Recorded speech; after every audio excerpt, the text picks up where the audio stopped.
Con este video tutorial os quiero enseñar cómo elaborar un inventario y un balance. Para ello hemos de comenzar sabiendo qué se entiende por patrimonio neto. En una empresa nos vamos a encontrar con que hay una serie de bienes, como pueda ser la maquinaria, los elementos de transporte, el equipo para proceso de la información, las construcciones, etc. Y nos vamos a encontrar también con una serie de derechos, como son los derechos de cobro sobre los clientes, la propiedad industrial, las aplicaciones informáticas, etc. Estos bienes y derechos van a constituir lo que se considera el activo del patrimonio. Por otra parte, nos vamos a encontrar una parte negativa en el patrimonio, que son las obligaciones de contenido económico a las que tiene que hacer frente la empresa. Aquí nos vamos a encontrar las deudas con las entidades de crédito, que tendrá que pagarlas, las deudas con los proveedores, que tendrá que pagarlas, los acreedores por prestación de servicio, a los que le tendrá que pagar el dinero que le debe, etc. Si nosotros al activo le restamos el pasivo, vamos a encontrarnos con el patrimonio neto. A partir de aquí podemos ver la ecuación de equilibrio patrimonial. Nosotros hemos dicho que el patrimonio neto es igual al activo menos el pasivo. Pues bien, si nosotros despejamos el activo, es decir, el pasivo lo pasamos al otro lado de la ecuación, sumando, nos vamos a encontrar con que el activo es igual al neto pasivo. Estos van a ser las dos partes de las que va a costar el balance, que van a sumar lo mismo. Es decir, el activo va a ser siempre igual al neto más el pasivo. Hay que definir otra serie de conceptos que son importantes para saber de lo que estamos hablando. En primer lugar, tenemos que definir qué se entiende por cuenta. Una cuenta es una representación de un elemento patrimonial. Así, por ejemplo, nos encontramos con que la cuenta de clientes representa lo que nos deben los clientes. La cuenta de proveedores representa lo que nosotros le debemos a los proveedores. La cuenta de mercaderías representa lo que nosotros tenemos de mercaderías. Bien, esas cuentas, cuando son homogéneas, se van a agrupar en lo que se llaman masas patrimoniales. Que una masa patrimonial la podemos definir como una agrupación de cuentas con características comunes. Para agrupar esas cuentas tenemos que distinguir entre lo que es el corto plazo, que es un periodo inferior a un año en la empresa, y el largo plazo, que es un periodo de más de un año en la empresa. Así pues, en una primera agrupación vamos a distinguir tres masas patrimoniales fundamentales. En primer lugar, nos vamos a encontrar con el activo, que está formado por los bienes y derechos, como ya hemos visto, el pasivo, que está formado por las cuentas que representan las obligaciones, el neto, patrimonio neto o neto patrimonial, que es la diferencia entre el activo y el pasivo, y está formado por el capital, las reservas y los beneficios no distribuidos. Dentro de esas masas patrimoniales más importantes, como son el activo y el pasivo, vamos a ver en el activo qué nos encontramos. Dentro del activo nos vamos a encontrar el activo no corriente, que son los bienes y derechos que permanecerán en la empresa más de un año, y el activo corriente, que representa aquellos bienes y derechos que van a permanecer en la empresa de menos de un año.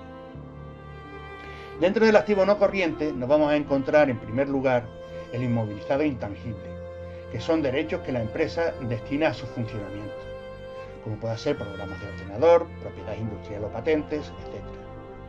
Nos vamos a encontrar también con un inmovilizado material, que son aquellas cosas que posee la empresa, como pueden ser maquinaria, elementos de transporte, etc. También nos vamos a encontrar con que puede haber unas inversiones inmobiliarias, que son aquellos inmuebles que posee la empresa como inversión.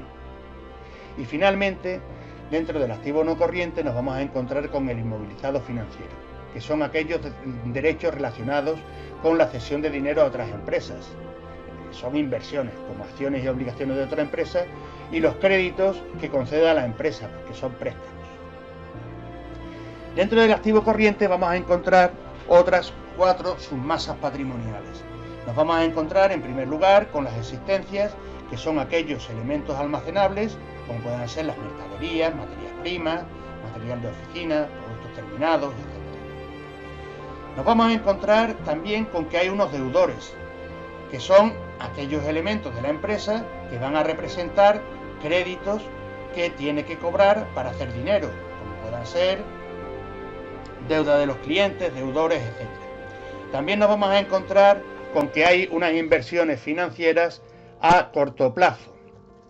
Estas inversiones financieras a corto plazo son aquellos derechos relacionados con dinero a otras empresas. Viene a ser lo mismo que las inversiones financieras a largo plazo, pero en este caso a corto plazo, a menos de un año. Y finalmente nos vamos a encontrar con el disponible. El disponible es aquel dinero que tiene la empresa, bien sea en caja o en el banco, es decir, en la tesorería.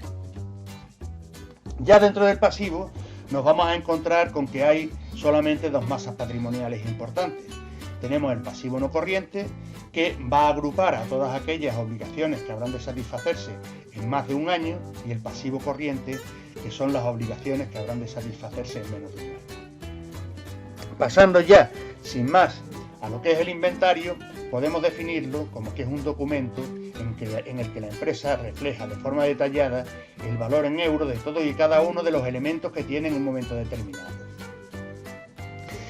La estructura va a constar en primer lugar de un encabezado donde vamos a poner el nombre de la empresa, la dirección, el NIF, etc. A continuación viene el cuerpo, donde vamos a detallar todos y cada uno de los elementos del activo con su total. Vamos a detallar todos y cada uno de los elementos del pasivo con su total. A continuación vendrá un resumen. Pondremos el total activo, le restaremos el total pasivo y esto nos dará el capital líquido. Este capital líquido es lo mismo que el neto patrimonial o patrimonio neto. A continuación, o para finalizar, vamos a encontrarnos con una certificación. El responsable de elaborar el inventario va a certificar que el capital líquido de la empresa al día de la fecha asciende a la cantidad de tanto dinero. Y pondrá la fecha y estampará su firma. Vamos a ver cuáles son las columnas del cuerpo del inventario. Nos vamos a encontrar con una primera columna que se va a llamar número, donde van a aparecer las unidades del elemento que estamos detallando. A continuación habrá otra columna donde pondremos los distintos elementos, describiremos cada elemento de los que consta la empresa. Una tercera columna pondremos el precio unitario de ese elemento. Pondremos un parcial donde van a aparecer las unidades por su precio unitario. Y en la columna de total pondremos los distintos elementos que presenten unas características comunes. Vamos a ver cuál es el orden de los distintos elementos en el inventario. Nosotros nos vamos a encontrar con que vamos a empezar con el activo. Y vamos a ir poniendo los elementos mientras más líquidos, es decir, mientras más fácilmente se hagan dinero, y después iremos poniendo los elementos que son más difíciles de hacer dinero. Empezaremos con la tesorería. La tesorería es dinero. Empezaríamos con caja, que es un dinero que tenemos en la empresa. Tendríamos también lo que vienen a ser bancos, que son el dinero que tenemos en el banco, que es un poco menos líquido porque tenemos que ir al banco o al cajero para sacarlo. A continuación continuaremos con los elementos de las inversiones financieras a corto plazo, con los elementos de deudores comerciales, con los elementos de existencia, etc. Cuando acabemos de describir cada uno de esos elementos y poner su precio, su parcial y su total, pondremos el total activo. Continuaremos con el total pasivo. Pondremos en primer lugar los elementos del pasivo corriente y a continuación los elementos del pasivo no corriente. Vamos a ver un ejemplo de cómo se describiría un mobiliario de una empresa. Nosotros nos vamos a encontrar con que una empresa cuenta con una mesa que vale 100 euros. Con lo cual tenemos un parcial, es decir, el valor de las mesas, que son 100 euros. Tiene 4 sillas que cada una vale 20 euros, con lo cual tenemos un parcial de las sillas de 80 euros. 2 armarios a 200 euros cada uno, que nos va a dar un parcial de 400 euros. ¿Y cuánto tenemos en total de mobiliario? 580. Estos 580 son la suma de los distintos parciales, de los 100 euros de las mesas, de los 80 euros de las sillas y de los 400 euros de los armarios. Vamos ahora a ver cómo sería el encabezado del inventario. Esto es una cosa simplificada, vemos que nos aparece que es un documento inventario, que es el inventario número 1, y que la empresa es la empresa ZAS, Sociedad Anónima, Cloud Computing, Hardware y Gran Vía 3 de Madrid, que sería la dirección. Aquí podría aparecer también el NIF de la empresa. Aquí en el cuerpo nos vamos a encontrar cómo se describen las distintas unidades. De bancos, como solamente tenemos un banco, no le ponemos las unidades. Precio por unidad, lógicamente un banco no tiene un precio por unidad. Un importe parcial, como solamente hay un banco, no ponemos nada. El importe total serían 30.000. Con los clientes sí nos vamos a encontrar con que tenemos dos clientes. El primer cliente que nos debe 500 euros y el segundo cliente que nos debe 700 euros. ¿Cuánto es el total de clientes? 1.200 euros, es decir, 500 más 700. Con las mercaderías ya sí tenemos que poner las unidades. Aquí vamos a utilizar todas las columnas. Empezaríamos que tenemos 5 unidades del producto A 300 euros, nos hace un importe parcial de 1.500.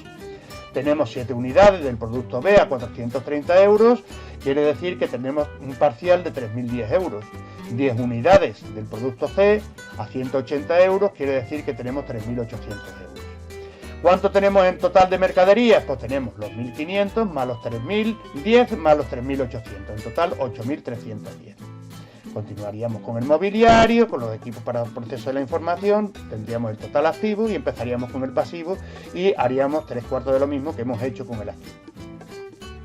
En el resumen del inventario nos vamos a encontrar el activo, que es el total activo, el pasivo, que es el total pasivo, y el capital líquido, que es la diferencia entre el activo y el pasivo. Finalmente, pondríamos la certificación, fecha y firma del inventario.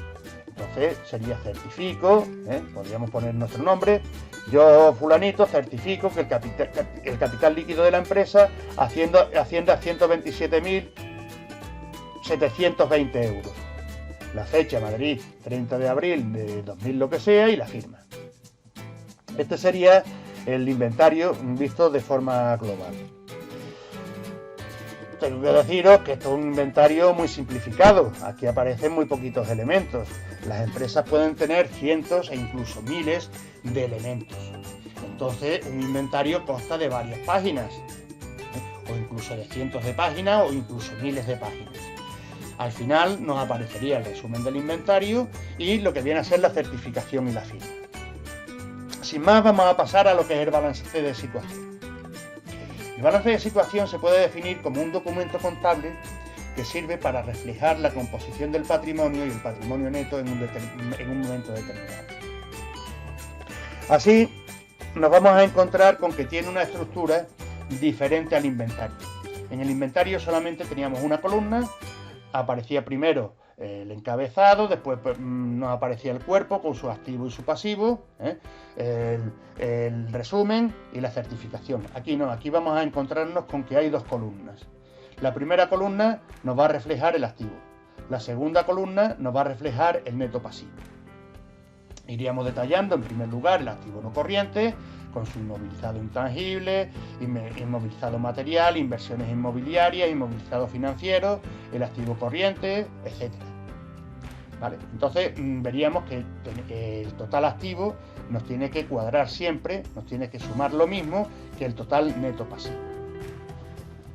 A continuación, os pongo un ejemplo tal como nosotros vamos a hacer los balances. No lo vamos a hacer tan detallado como lo puede hacer la aplicación informática, como veremos a continuación. Aquí nos encontramos nuestro activo corriente, inmovilizado intangible, tenemos el inmovilizado material, con sus terrenos, construcciones, etcétera, etcétera.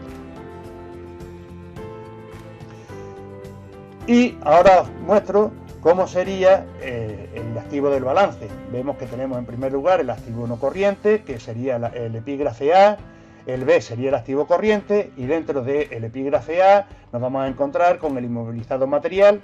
No tenemos ningún otro tipo de inmovilizado, pues no lo ponemos. Dentro del activo corriente sí tenemos distintos subapartados. Tenemos las existencias, los deudores comerciales, etc. Y en el pasivo pues nos vamos a encontrar en primer lugar, en el neto pasivo nos vamos a encontrar en primer lugar el patrimonio neto con su capital, los beneficios no distribuidos, que serían los resultados del ejercicio. Tendríamos un pasivo no corriente y un pasivo corriente. Y eso es todo. Espero que os haya gustado y que os haya servido de algo. Hasta luego.